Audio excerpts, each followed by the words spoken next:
Omanyi nabagambe emabegako nti Robert Kyagulanyi Bobi Wine wanavira mu ggwanga erya Amerika ko n'erya Canada mwami tibuhabulwa ebintu bingi ebigenda okubeera nga ate bimukyukidde.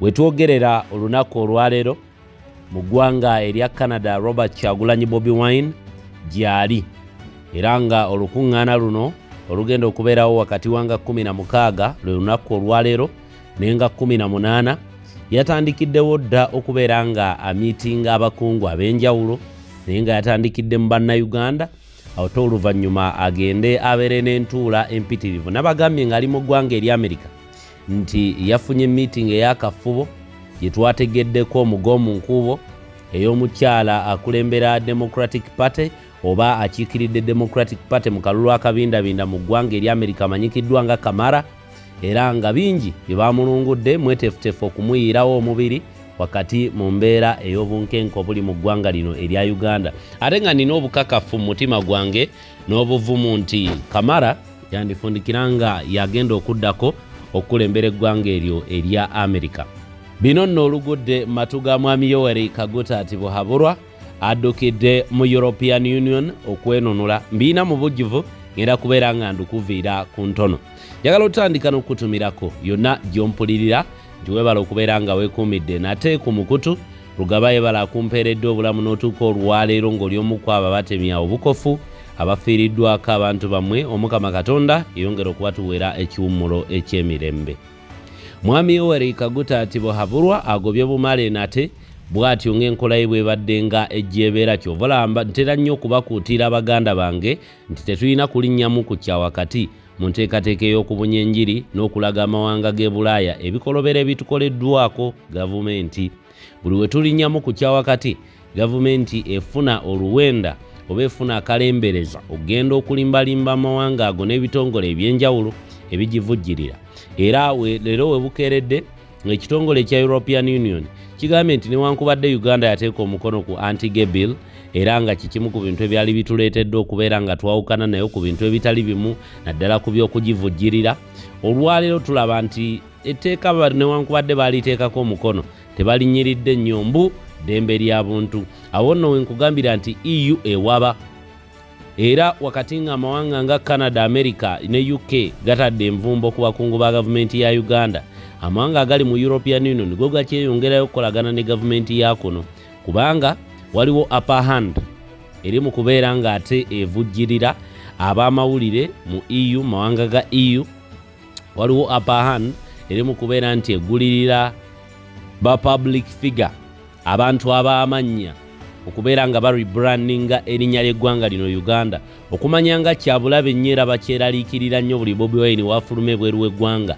Baatuuka n'okugulirira muwala wa mwami Yoweri Kaguta ati buhabulwa n'akwata ekkubo n'alinnya ennyonyo genda mu UK mu mwaka guno gwennyini n'atandika okunoonya abali online, abali influential online babeeko omuwendo gwe babawa okuddamu okwogerera obulungi eggwanga lino erya Uganda. Naye nga ffe tubakuutira ekintu kimu nti omudidi gwe mukwata ne mugulirira abantu abo lwaki temuguteeka ate mu kuleeta enkyukakyuka mu ggwanga Uganda? Bwe muba nga muwulira nti abantu bakomplaininga ku nguudo lwaki temukola ku nguudo? Bwe muwulira nti abantu bakomplaininga ku bbula lya mirimu lwaki temutema empenda ocreatinga employment opportunity mu ggwanga lino Uganda? Bwe muwulira nti abantu bakomplaininga ku byobulamu ebifudde muteme empenda engeri ebyobulamu bino gye bigenda ottereera mu kifo ky'okukwata obuwumbi n'obuwumbi okubuteeka mu bantu kinnoomu okwekuumira mu ntebe nga mugulirira. Awo tewabaawo njawulo nti ne bwe munaagulirira tekigenda kumalawo ebyo ebinyiga bannayuganda, tekigenda kumalawo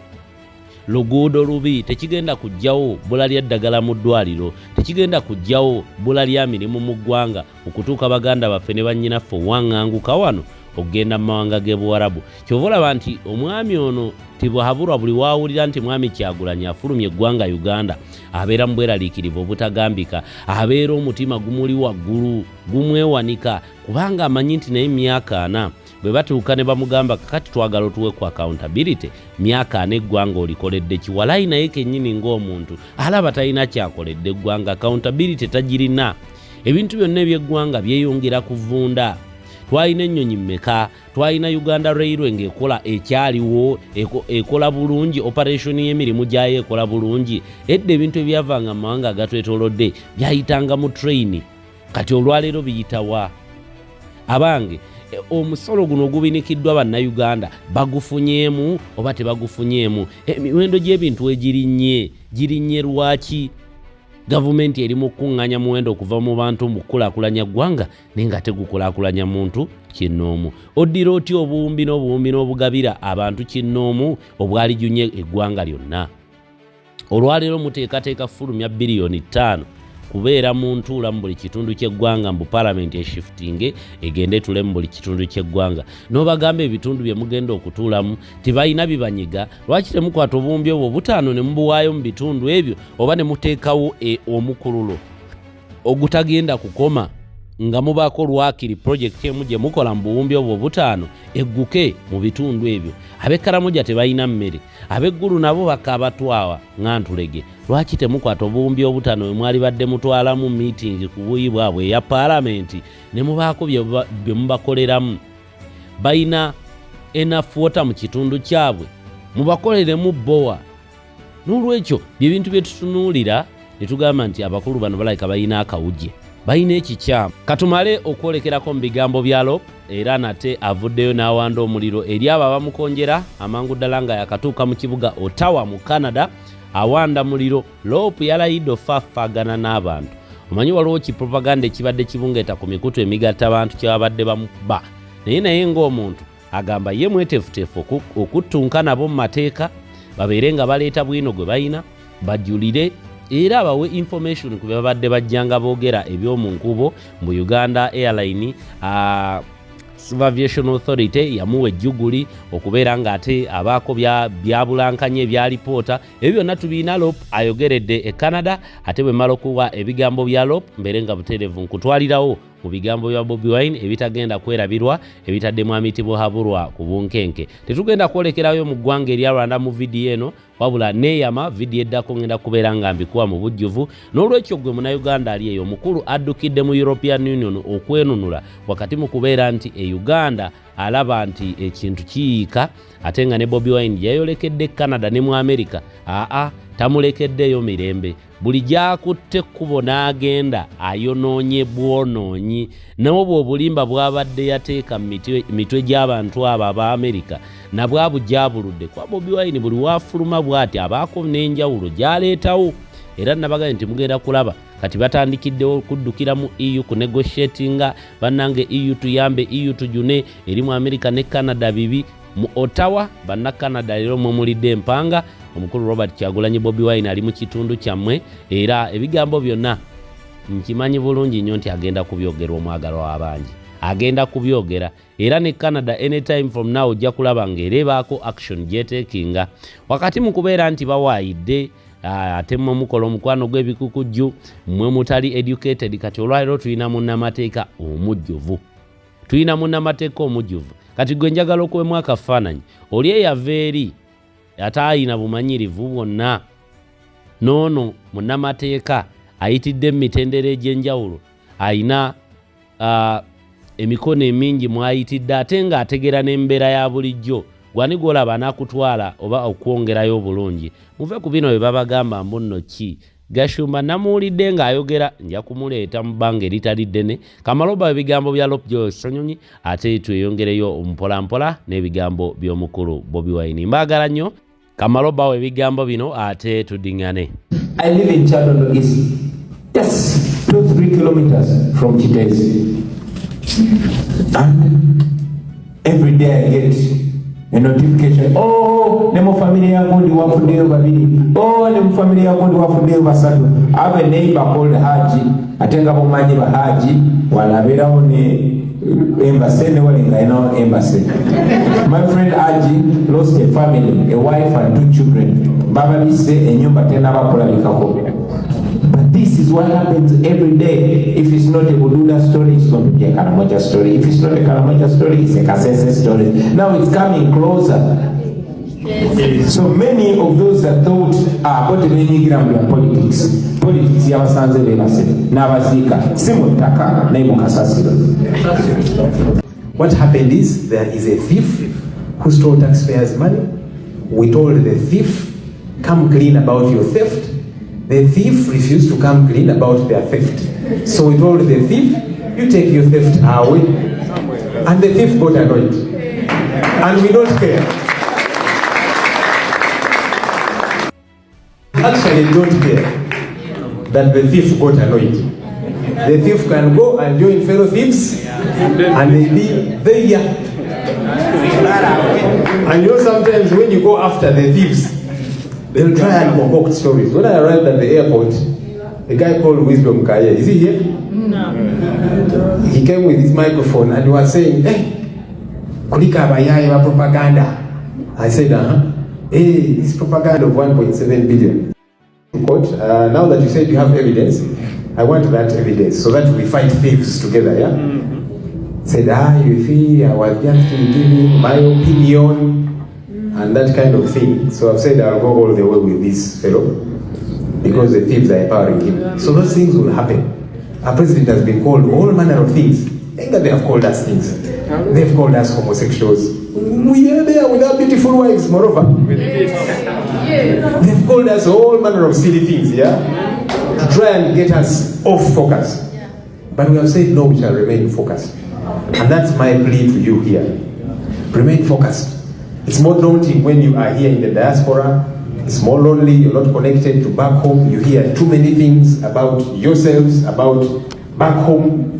But let's remain focused. That's the only way I believe we shall win this battle. We have a lot to fix in our country. You follow and you see what happens in our country and you're thinking, what is going on? SG was reminding us about people dying because rubbish has fallen on them. Can you imagine? You just think about it. You know, in the past there have been mudslides, Bududa, and so a heap of soil, of earth falls on people and they die. Now it is garbage. Ebisani, Kasasiro. In 2024, just think about it. That's the country we live in. And that's why we must fix this nonsense. We must. One of the things we are thinking about is to encourage and even support the bereaved families and those that have been affected to take legal action. Because somebody has got to be held responsible. Yes. In a country like this, where systems work, heads would have rolled, people would have resigned. How does garbage fall on people and kill them? And you're in charge. And in our case, as I'm sure you have seen some letters, the leadership of the city was notified that look, this thing here is developing cracks, it's going to crumble. And now they are waking up when it has happened already. That's the country we must fix. The country where rubbish Bisaniko falls on people and kills them in 2024. So you and I have got a lot of work to do. Let's do that work. It's time now for us to listen to the man whom Ugandans elected to lead them. And then some fellow recently said, you see, these things are happening. You don't have electricity. Rubbish is falling on you because you elected opposition. Even Museveni knows who Ugandans elected. Mr. President, please address us. Thank you very much, Lord. Many of you are not home because your mind cannot be accepted home. Uganda tokkirizibwa kubanga otegeera. Weefula ategeera oba osemberedde okutemulwa. I salute you, comrades. So to see nti mmwe muli eno ne mucha agitatinga kubanga mmanyi Uganda yewammwe. Thank you very much, comrades. Temugenda kubeera ba Canadians. No, you can get the papers, you can get the passport and all that, but your heart will always be where you will be buried. Because your families are there, your people are there, your soul is planted in Uganda. It's even encouraging to see that most people here are young people. I salute you for bringing your children, for trying to impart that ideology in the minds of our young people. This is the only way the struggle is going to keep going. I keep telling my friends that one thing that we can't guarantee is that myself or us are the ones that are going to deliver Uganda to the promised land. But one thing that we don't doubt is that we shall get there. We are going to get there. So me, I've convinced myself, if the Almighty grants that I cross together with you to the promised land, so be it. But whether or not I get there or not, I know that I'm not going to give up. I'm not waiting for my happiness and satisfaction when we get there. No, me, I'm getting my happiness and satisfaction every day, all along the way. I'm going to celebrate every day. So that even when they kill me tomorrow, I'll die a satisfied man, and I'll know that many others will keep going. So that's how it's supposed to be. Be happy, get our satisfaction in the fact that we refuse to give up. Because not giving up is victory. You cannot fight with somebody that doesn't give up. You can't. As you can see, we are wearing Museveni out constantly because everything is on our side. Science and biology is on our side. Time is on our side. The law is on our side. Morality and history is on our side. Even the law is on our side. That's why we refuse to give up. But it challenges and encourages that young people, you young people of Uganda are here. It's like we are back in the 60s, where young people, young men and women were the ones fighting for their country. A few years ago, 10, 15, it was for the elders. Now young people are into the tough, fighting for their country. That's encouraging. And one other encouraging thing is to see that Munange Temuli is comfortable as one would want to think. Many of you have not been here for long. But you're into the fight for your country. Thank you for not leaving us alone.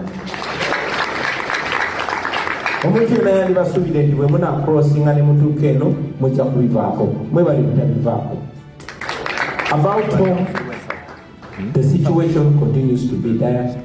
You know, if it's talking about in Uganda, you don't even need to talk about what happened a year ago. So you just need to talk about what happened yesterday, a week ago, and that will be annoying enough for you to rise to the occasion, for you to even pick guns and fight against that nonsense. I live in Chadondo East, just 2-3 kilometers from Chitezi, and every day I get a notification, oh, nemo familia yangu ndi Bwavudde babiri, oh, nemo familia yangu ndi Bwavudde basatu. I have a neighbor called Haji, atenga bomanyi ba Haji, walabera one embassy, ne walinga ina embassy. My friend Haji lost a family, a wife and 2 children. Baba lise enyumba tena bakulabikako. But this is what happens every day. If it's not a Bududa story, it's going to be a Karamoja story. If it's not a Karamoja story, it's a Kasese story. Now it's coming closer. So many of those that thought, what do they need in politics? Politics, yabasanze bebase, nabazika, simutaka, me, my mission today, and the reason why we come here, is to reignite your hope, is to keep that hope alive. That's the most important thing to do. I cannot start lecturing you about home. You know what happens home. In fact, everybody wakam, mabomu diaspora, mwemukula, owali, umanye chabudde ekitezi, ngoli waka webase, na ewo diaspora nakuli chabadde ekitezi. So you know what's going on at home. The only question that keeps coming is tukoze tutya. The only people that can answer that question is not you alone, not us alone, but all of us. Katonda teyatujjayo nti ffe twali tusinga okuba qualified nze nali mukubi walaga Joel Senyonyi nga musomi w'amawulire oli SG yali asomesa ba student be Zaake yali ali mu kusuubula na kubeera mugagga toto wa road. But here we are. Many of you never thought you'd be here. Many of you are here because your country is messed up. Many of you dream to go back home to a well-governed country. Kubanga omanyi ne bonokola sente nyingi zitya bonode Kampala in a country that doesn't function. You know how it will go. So me, I just want to encourage us to fight for better. Kenyans, once upon a time, were discussing like us in their diaspora. The Rwandans were once upon a time like us. Even we Ugandans, back in the late 70s and early 80s, Museveni, when he was our age, he would come to you and tell you these things so eloquently, only to betray us. So don't bank it on an individual, and I always tell you, not even myself, it should be all of us. In that new Uganda, our vision is servant leadership, where leaders are only servants and the people are the masters. They can even hold leaders accountable. We want leaders to rise to positions of power at the mercy of the people, not at the mercy of the military or the police. So that leader watukana kolebechisiru musobola muvotinga out. That Uganda where everyone is going to be equal with the other. A Uganda that is governed like Canada, because it's possible. Somebody told me, and I agree with him, ntibojawa abantu abali Canada n'obateke Uganda. Nojena abali Uganda n'obateke Canada. You can be sure that in 5 years, Canada ejja kuba emense ngeringa Uganda. Ate Uganda ejja kuba ekyuse ngeringa Canada. So we the people are the problem. But again, a few people mwe bagezi baffe. Because you cannot claim that you don't know what should be done. So my call to you, friends, is one, keep thinking and keep thinking hard. Don't be hypocrites. When you are here, learn from here. That's why we go to school. But for me, I consider this like one huge school. Tosobola kubeera nge wammwe Bwavudde mu kyalo wammwe Gomba n'ogende Kampala n'okomawo wammwe mu kyalo ne musigala nga temukyalina toilet. So tosobola kubeera nga gwe wava wammwe n'ogende no mu diaspora n'odde Kampala n'osigala ng'okyalina endowooza y'abo abasajja b'e Kampala. Mukimanyi bulungi nnyo nti mugana amawanga, and I always say because it's the simplest way to put it, ne bw'obeera mugagga otya. Ne bobera mwavu otya. Bobera mwavu nnyo, obwavu bwo bukoma mu nnyumba yo bw'ofuluma, you are as rich as the richest Canadian. Kuba enguudo zino zonna ziba zizo, amalwaliro gabagago, amasomero gabagago, safety and security ebeera yo.